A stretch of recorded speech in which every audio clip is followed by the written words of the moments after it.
Manorama group, जो सोचता है वो करता है। समझते हैं कल का दिन अहम होगा अपने आप में।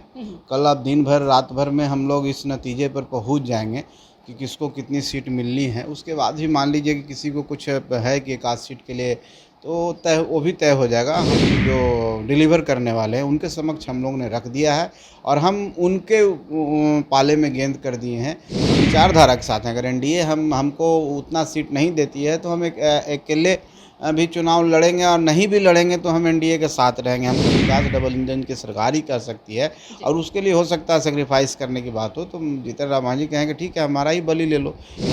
तो हम उससे बढ़िया है कि हम भी नहीं लड़ें। मेरी पार्टी के कार्यकर्ता मेरे साथ तो कहेंगे कि नहीं संघर्ष मेरे साथ ये भी संघर्ष कर रहे हैं। बलि नहीं ना चला रहे हैं। पार्टी जब चला रहे हैं तो ट्रांसपेरेंसी होती है और सबको ये दिखाना पड़ता है। हम लोग कोई बड़ी पार्टी नहीं है कि हम लोग गेट बंद किए हुए हैं, किसी से मिल नहीं रहे। हमारा तो एक कार्यकर्ता मेरा परिवार है। मीटिंग हो रहा था जब सरकार फ्लोर टेस्ट कर रही थी तो भी बहुत बड़े बड़े प्रस्ताव आ रहे थे। तो उसका मतलब मैंने किसी को तो नहीं बोला ना। हम लोग सबका सम्मान करते हैं। राजनीति नमस्कार, आप न्यूज़ फाउंडेशन देख रहे हैं। मैं हूं आपके साथ वंदना। बिहार एनडीए में सब कुछ ठीक ठाक नहीं है। सीट बंटवारे को लेकर पेच फंसा हुआ है। एक और जहां चिराग पासवान सीट को लेकर पत्ता खोल नहीं रहे हैं तो दूसरी ओर हम के संरक्षक और केंद्रीय मंत्री जीतन राम मांझी भी 15 से 18 सीटों का डिमांड कर रहे हैं। साथ ही साथ उपेंद्र कुशवाहा 12 सीटों की लिस्ट उन्होंने सौंप दी है, जैसा कि सूत्रों के मुताबिक ऐसी जानकारी मिली है। और भी कई ऐसे सवाल हैं जिस विषय पर हमारे साथ बात करने के लिए हैं हम पार्टी के राष्ट्रीय अध्यक्ष, बिहार सरकार में मंत्री संतोष कुमार सुमन। सीधा सवाल है, सीट को लेकर पेच क्यों फंसा हुआ है? क्या जदयू और भाजपा जो है इस पर आपसी सहमति नहीं बन पा रही है उन लोगों से, या फिर बिहार में छोटे दलों की जो सीट की मांग है उसको लेकर रुकावट है? क्या है?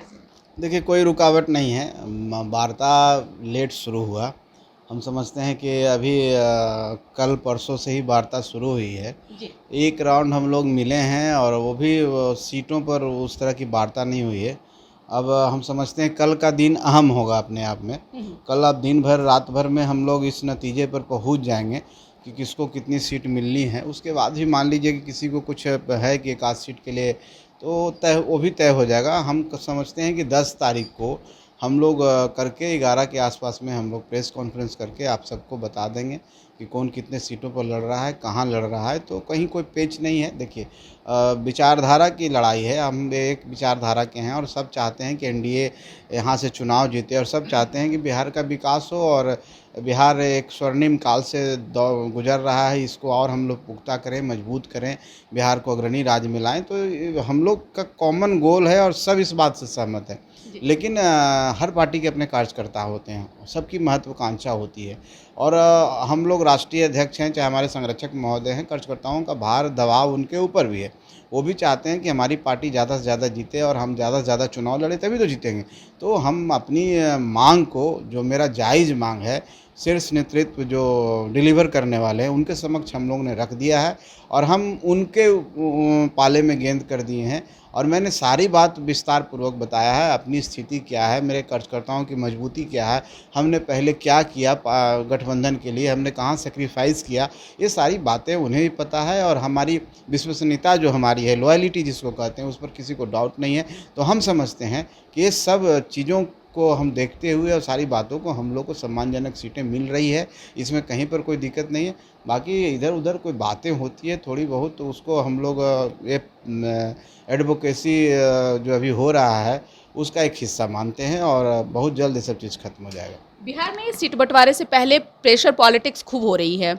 एक और जीतन राम मांझी कह रहे हैं कि हम एनडीए के साथ हैं, फिर उन्होंने यह भी कहा कि हम एनडीए में अपमानित महसूस कर रहे हैं।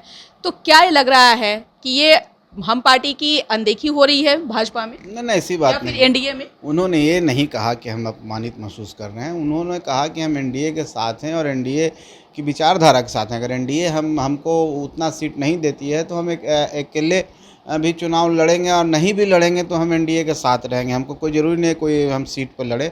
अगर हमको मन मुताबिक सीट नहीं मिलता है तो हम एक भी सीट नहीं लड़ेंगे, लेकिन एनडीए के साथ रहेंगे क्योंकि विचारधारा का सवाल है, क्योंकि बिहार का सवाल है, बिहार की जनता का सवाल है। तो हम लोग निश्चित तौर पर एनडीए के साथ रहेंगे और हम जानते हैं कि बिहार का विकास डबल इंजन की सरकार ही कर सकती है और उसके लिए हो सकता है सेक्रीफाइस करने की बात हो तो जीतन राम मांझी कहेंगे ठीक है हमारा ही बलि ले लो। ये कहने का उनका मतलब है। ये मतलब आप इसको वेरीफाई नहीं कर रहे हैं सर? आप इसको फिर से एक पेज फिर से इसमें फंस रहा नहीं है। ना, पेज की बात नहीं है। हम जानते हैं कि देखिए कहीं पर कोई दिक्कत नहीं होगा, लेकिन जाहिर सी बात है कि अगर हम कम सीटों पर लड़े, चाहे जैसा आप लोग चलाते हैं, पता नहीं कहाँ से चलाते हैं, तो उस तरह की बात होगी तो कार्यकर्ता क्या कहेगा? मान लीजिए कहेगा कि ये अपने चक्कर में रह गया और हम लोग को छोड़ दिया, तो इससे तो बेहतर है कि हम सब एक जैसे रहें। लेकिन हम अलग नहीं हो सकते हैं। अलग इसलिए नहीं हो सकते कि बिहार का विकास चाहते तो हैं। कार्यकर्ता को खुश करने के लिए हम पार्टी बलि दे सकती है? हम पार्टी बलि का मतलब होता है कि हम बलि मतलब हम नहीं लड़ेंगे, कोई नहीं लड़ेगा, लेकिन हम एनडीए के साथ रहेंगे। ये तो आपका सरासर नाराजगी प्रकट हो रही है सर। ना ना, नाराज़गी नहीं है। बिल्कुल। हम जान रहे हैं कि ये सब नौबत आना है, जो सम्मानजनक है और जो सबको भावनाओं का जो कद्र होगा, तो ये सब बात ही नहीं होना है। अगर ऐसा होता है, मान लीजिए कि ये थोड़ा सा भी, तो हम लोग हर चीज़ के लिए तैयार रहते हैं। हम लोग को कोई दिक्कत नहीं है। हम लोग जिंदाबाद करने के लिए तैयार हैं। जीतन राम मांझी बार बार ये क्यों कहते हैं कि हम हमेशा कॉम्प्रोमाइज करते हैं, राजनीति में हम कॉम्प्रोमाइज शब्द को लेकर के चलते हैं?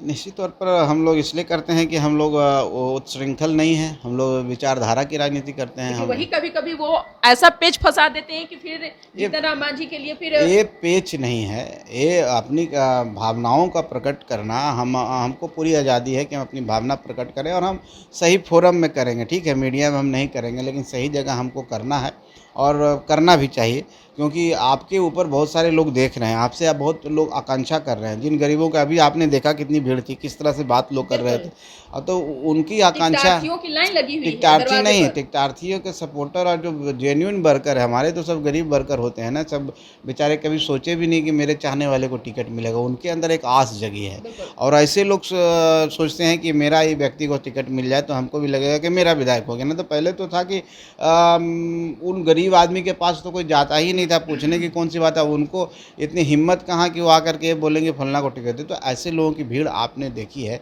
तो उनकी बातों को अगर हम नहीं रखेंगे प्रमुखता से, और न उनकी एडवोकेसी हम नहीं करेंगे, तो कौन करेगा? और यही समय है।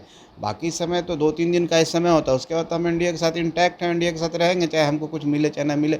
हम लोग कभी इस बात के लिए नहीं रहे हैं। आपने देखा होगा कि कभी भी कुर्बानी देने की बात हो, जैसे मान लीजिए कि पिछले बार लोकसभा हम लोग को कुछ और कहा गया था, कुछ और मिला, कहाँ हम कुछ बोले? हम इसलिए नहीं बोले कि हम जानते थे कि आदरणीय नरेंद्र मोदी जी को प्रधानमंत्री बनना है, और उन्हीं प्रधानमंत्री बनेंगे तभी देश का भला होगा, समाज का भला होगा। और अखंड भारत की हम कल्पना करते हैं, तो हम कैसे उस चीज़ को हम अलग हो जाएंगे? उसमें हम भी उसमें एक साथ ही रहेंगे। कभी कहेंगे एक चींटी का भी योगदान होता है, एक गिलहरी भी, महाभारत में रामेश्वरम पुल बनाने में गिलहरी का भी योगदान था। तो हम तो कहेंगे ना कि मेरा भी योगदान था, लेकिन हम सेल्फिश नहीं हो सकते हैं। अगर हम सिर्फ अपने में सिमट जाएं, तो कल तो लोग कहेगा मेरा कार्यकर्ता टूट जाएगा, मेरा कार्यकर्ता टूट जाएगा, तो मेरी पार्टी बिगड़ जाएगी, विचारधारा खत्म हो जाएगा। तो हम उससे बढ़िया है कि हम भी नहीं लड़ें। मेरी पार्टी के कार्यकर्ता मेरे साथ तो कहेंगे कि नहीं, संघर्ष मेरे साथ ये भी संघर्ष कर रहे हैं। तो ये कहने का मतलब है। बाकी इसका मतलब नहीं कि हम नाराज़ हैं, कुछ है। ये सब बात तो आती रहेगी या होती रहेगी, लेकिन इतना हम जानते हैं कि हमारे शीर्ष नेतृत्व जो भी एनडीए घटक दल के हैं, सबकी भावना को समझते हैं, और सबको पता है कि कौन कैसा है और किसके अंदर कितनी क्षमता है और कौन क्या करेगा। तो इसलिए कहीं पर कोई दिक्कत नहीं है। सर एक सवाल है, आपकी पार्टी ने 15 से 18 सीटों की मांग की है, क्या यह संख्या एनडीए के बाकी दलों को स्वीकार होगी? अगर कम सीटें दी जाती है तो क्या पार्टी फिर से एनडीए में बनी रहेगी? आप तो एक ही सवाल को बार बार कह रहे हैं। मैंने तो सवाल का जवाब आपको नहीं सारा मिल रहा जवाब है दे सर। दिया। मैंने तो इसलिए बोला फिर कि से हम आपको हम तो कर बोल दिए कि देखिए संख्या हमने क्या दिया, ये मैं नहीं बोलूँगा। जहाँ मुझे बताना था मैंने बता दिया, और लेकिन उनके तरफ से क्या मिलना है अभी मुझे नहीं बताया गया। हो सकता है कल बता दिया जाएगा। अगर सम्मानजनक होगा तो हम लोग कहीं पर कोई दिक्कत आप नहीं है। मगध का बात छेड़े। मगध कहाँ? मगध की बात है यार। आपने गया लोकसभा सीट का बात किया, तो गया लोकसभा सीट के अंतर्गत कई सारे विधानसभा आते हैं। नहीं, तो देखिए वो क्या मंशा है? वो आखिरी बात नहीं है। लोग यही जानना चाह रहे हैं कि आखिरकार जीतन राम मांझी को अगर सीट अगर कंफर्म हो जाती है 15 से 18 सीटें, तो कहाँ कहाँ आपकी मतलब रहेगी उपस्थिति? आपकी पार्टी कहाँ कहाँ से चुनाव लड़े बिहार में? देखिए हम लोग की कोशिश है कि हम दूसरे इलाकों में, जैसे हम पिछली बार पूर्णिया में लड़े थे, पिछली बार जमुई में लड़े थे और मगध में लड़े थे। तो हमारी इच्छा है कि हम दूसरे प्रमंडल में भी जाएं। पूर्णिया और मगध के अलावा हम सारण की तरफ भी जाएं, पश्चिम चंपारण की तरफ भी जाएं। हम लोग कोशिश कर रहे हैं, लेकिन ये भी हम लोग समझते हैं कि एक दिन में कुछ नहीं होता है, समय लगता है। लेकिन समय में लगने का मतलब ये नहीं है कि हम बैकवर्ड डायरेक्शन में जाएं। जहां हम ख़त्म पिछले बार किए तो उससे पीछे नहीं, उससे कहीं और आगे जाना चाहिए। और इस बात को सब समझते हैं, इसलिए सब कोई मामला नहीं है, सब निपट जाएगा, बहुत आसानी से निपट जाएगा। हम लोग एक अच्छी सरकार बनाने जा रहे हैं। देश राज की जनता हमारी सरकार पर विश्वास कर रही है। एनडीए सरकार को बहुमत, प्रचंड बहुमत जिसको कहते हैं, 2/3 बहुमत से कहीं ज़्यादा से सरकार बनेगा। अब बिहार एक नई गाथा, इतिहास लिखने जा रहा है 5 साल में। एक आरोप भी है हम पार्टी पर, आरोप ये है कि चिराग पासवान ने अभी तक अपना रुख नहीं साफ किया है। क्या हम और लोजपा यानी रामविलास के बीच अगर कोई तालमेल की बात हुई है, क्या ऐसी नहीं, देखिए ऐसी कोई बात नहीं है। हम ये भी जानते हैं कि चिराग पासवान जी भी एनडीए के अंग हैं, महत्वपूर्ण अंग हैं, और वो भी एनडीए में ही रहेंगे, बने रहेंगे। उनको भी वही समस्या है जो हमने बताया। उनके पास भी कार्यकर्ताओं की फ़ौज है, उनके भी ऊपर अपेक्षाएं हैं कार्यकर्ताओं की, और वो नहीं लड़ेंगे, वो एडवोकेसी नहीं करेंगे उनके लिए, तो कौन करेगा? उसी तरह से हम अगर नहीं करेंगे तो हम कौन करेगा? हम लोग पार्टी चलाते हैं ना, कोई कंपनी नहीं ना चला रहे हैं। पार्टी जब चला रहे हैं तो ट्रांसपेरेंसी होती है और सबको ये दिखाना पड़ता है। हम लोग कोई बड़ी पार्टी नहीं है कि हम लोग गेट बंद किए हुए हैं, किसी से मिल नहीं रहे। हमारा तो एक कार्यकर्ता मेरा परिवार है, और उस परिवार को कैसे संतुष्ट करना है, तो हमको तो अपनी लड़ाई और अपना अधिकार मांगना ही है। बाकी कोई उस तरह की बात नहीं है, कोई मनमुटाव नहीं है। बस एक बात दम क्लियर है कि एनडीए छोड़ के हम किसी तरह नहीं जाएंगे, कोई दूसरी विचारधारा में हम नहीं जाएंगे, क्योंकि दूसरी विचारधारा विनाश की विचारधारा। ऐसा नहीं है कि वहाँ से ऑफ़र नहीं आते हैं, बहुत सारे ऑफ़र हैं, बड़े बड़े ऑफ़र हैं, लेकिन हम लोग उसको तवज्जो नहीं देते हैं। हम लोग के लिए छोटा है, हम कम हैं यहाँ, लेकिन हम संतुष्ट हैं, आत्मसंतुष्टि है कि हम बिहार के विकास के साथ हैं। चिराग पासवान से कोई बातचीत हुई है? बात तो होती रहती है, इसमें कौन सी बड़ी बात है? सीट पर भी कुछ बात हुई है? नहीं, सीट पर देखिए उनको मांगना है, जहाँ से हम मांग रहे हैं, जहाँ से उनको मांगना है। उनका अपना लॉजिक है, मेरा अपना लॉजिक है, तो वो अपने लिए मांग रहे हैं, हम अपने लिए मांग रहे हैं। लेकिन जब सब खत्म हो जाएगा, सब एक हैं और सब मिल करके एनडीए को जिताना है, तो उनकी बातों को हम जानते भी नहीं थे, क्या उस पर बात करें। लेकिन ऐसे बातचीत होती रहती है, और हम लोग भी चाहते हैं कि हम लोग सब मिल करके एक साथ रहें, तो बिहार का भला हो, गरीब का भला होगा, दलित का भला होगा। क्या आपको लगता है सीट बंटवारे का यह विवाद एनडीए की चुनौती रणनीति एकजुटता को प्रभावित कर सकता है? कहीं नहीं, 1% भी नहीं है, और हमेशा ये सब होता है, लेकिन 2 दिन के अंदर ख़त्म हो जाएगा। कहीं एकजुटता पर कोई प्रभाव नहीं पड़ेगा। सब समझते हैं ना, सब, और मैं जानता हूँ कि बड़े दिल वाले हैं और वो बड़ा दिल दिखाते हैं, इसलिए कहीं कहाँ दिक्कत कुछ है। एक दिन में साहनी जी आए, 11 सीट मिल गया, तो ये सब कहीं पर कोई दिक्कत नहीं है। अब बाकी कुछ तो मसाला आप लोग को भी चाहिए ना, मसाला चलाते रहिए, सब मज़े ले रहे हैं लोग। आपने एक बात और इस बीच में कहा कि बड़े बड़े लोगों का भी कॉल जो है, ऐसा नहीं है कि नहीं आता है, वो बड़े बड़े लोग अब ये सब मत खुलवाइए, कुछ राज रहने दीजिए। मैंने तो बोल ही दिया, बड़े बड़े किन्हीं के बारे में मैं नहीं बोल सकता हूँ, किन्हीं के ऊपर टिप्पणी नहीं करता हूँ, लेकिन ऐसे प्रस्ताव आते रहते हैं और ये होता है। इस बीच में किसी का प्रस्ताव आया हो, किसी का फोन कॉल आया हो, लालू यादव, तेजस्वी छोड़िए, यादव? ये सब मैं नहीं बोल सकता हूँ, लेकिन इतना है कि इस तरह के प्रशांत किशोर बात होते नहीं। छोड़िए वो सब किन्हीं का नाम क्यों कहना चाहते हैं। ये एक पार्ट है, ये होता है। जब हॉर्स ट्रेडिंग हो रहा था, जब सरकार फ्लोर टेस्ट कर रही थी, तो भी बहुत बड़े बड़े प्रस्ताव आ रहे थे, तो उसका मतलब मैंने किसी को तो नहीं बोला ना। हम लोग सबका सम्मान करते हैं, राजनीति है, उनकी अपनी बात है, और हम व्यक्तिगत रूप में सबका सम्मान करते हैं। विचारधारा के साथ जुड़े हुए हैं, तो विचारधारा के साथ जब जुड़े हुए हैं तो कोई हम लोग को डिगा नहीं सकता, ये सब जानते हैं। हम हैं तो आपके साथ हैं, आपके ऊपर डिपेंड करता है कि आप हमको किस तरह से यूज करते हैं। हम आपके लिए हैं, और मैंने तो कहा है कि हमारे एक एक कार्यकर्ता समझ लीजिए कि आपका कार्यकर्ता है, और हम आप ही के लिए काम करेंगे। और आप जो गरीब के सब भला करना चाहते हैं, तो हम भी गरीबों के लिए लड़ाई लड़ते हैं। हम लोग कॉमन कॉज है, एक ही विचारधारा है, तो इसमें कोई लड़ाई है ही नहीं। बाकी ये सब हो जाएगा 2 दिन ये में। विचारधारा एक ही विचारधारा में रहेगी या फिर ये विचारधारा बदल सकती है? नहीं, कभी नहीं बदल सकती है। मेरी विचारधारा कभी नहीं बदल सकती है। मैंने कहा ना, जब हम लोकसभा में एक सीट पर भी मान गए, तो विचारधारा के कारण ना, नहीं तो दूसरी तरफ से तो और भी बहुत सारे सीट मिल रहे थे, कहाँ गए हैं? बहुत सारे ऑफर मिल रहे थे। लेकिन लोकसभा चुनाव और विधानसभा चुनाव में अंतर होता है सर? कोई अंतर नहीं है। जनता की सेवा लोकसभा के सदस्य भी करता है, विधानसभा का, सबका एक ही समाज सेवा है। कोई उसको अलग तरीके से मान ले तो अलग बात है, उसका दायरा बड़ा है, इसका दायरा छोटा है। एक बिहार तक सीमित है, वो पूरे देश तक सीमित है। लेकिन आप कहीं भी रह के कहीं जनता की सेवा कर सकते हैं। वो मेरा कहने का मतलब है कि हम लोग उस तरह के नहीं हैं। हमको उस समय भी बड़े बड़े ऑफर आए थे कि आप इतना ले लो, ऐसे करो, ये बना देंगे, वो बना देंगे, तो कहाँ हम लोग कहीं गए। तो लेकिन इसका ये मतलब नहीं है कि हम आपकी सब बात मान लें और हमारे कार्यकर्ता टूट जाए। क्या मान मनोबल से चिराग पासवान को भी आप लोग मनाएंगे? चिराग पासवान जी कभी ऐसा नहीं है, वो रूठे हुए हैं, वो माने हुए हैं, सब चीज़ हो रहा है। आप लोग को कहाँ खुलकर सामने आ रहे हैं? नहीं, जरूरी है कि सामने आना चाहिए।